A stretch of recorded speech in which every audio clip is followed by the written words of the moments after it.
Nowadays, when everybody has a vast digital library in their pocket, it's easy to forget that recorded music is only about 150 years old. Join us today at the Avery-Copp House Museum as we listen to an Edison phonograph and see how music entered homes just like this one. When the house was built in 1800, if somebody wanted to hear music, they would have to find someone to play a musical instrument or to sing. But by the end of the century, people were beginning to bring phonographs into their homes. In 1877, Edison patented his first phonograph. By speaking into a horn, vibrations would be recorded onto tinfoil with a needle, and then these sounds could be played back. These early recordings were considered muffled and tinny. In 1885, rival inventor Alexander Graham Bell improved these early phonographs by replacing the rigid needle with a flexible stylus and using beeswax cylinders instead of tinfoil. Edison incorporated these improvements to his phonograph in 1888. Edison marketed his new phonograph not only for home enjoyment, but he also saw potential in office use. He imagined office workers being able to record messages, which could be played back later to be typed by stenographers.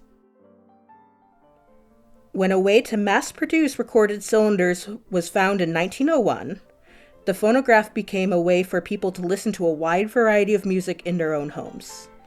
The Edison gold cylinders were also more affordable, going from 50 cents to just 35 cents each. For comparison, at the time, a loaf of bread was only 5 cents. Our 1905 phonograph plays these cylinders. These beeswax cylinders only hold 2 minutes of music at a time. A needle reads the grooves pressed into the cylinders, just like a needle in a modern record player would. This phonograph runs on tension, similar to a music box, and is wound by hand. Because early phonographs could only play 2 to 4 minutes of sound at a time, long symphonies were cut down to the highlights, and recordings of ballads only held a few verses. When newer songs were written, they became much shorter to fit the cylinders. Most popular songs are still under 5 minutes today. Farewell, Killarney, sung by Irving Gillette, Edison Record.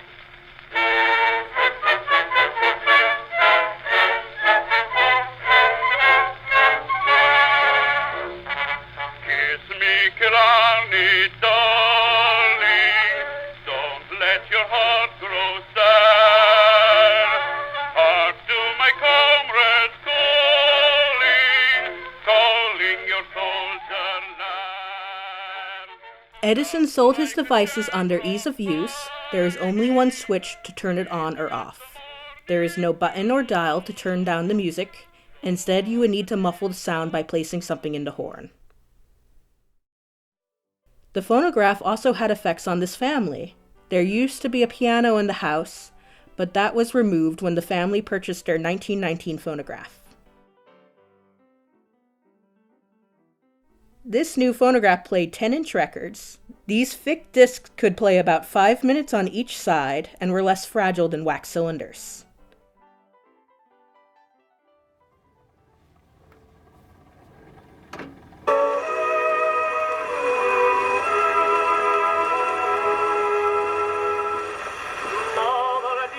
The family enjoyed this phonograph so much that they sent a letter to the Edison Company.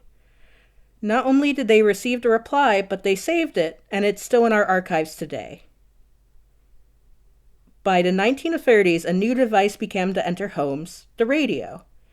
With it, you could hear not only the music, but up-to-date news, soap operas, detective stories, and more.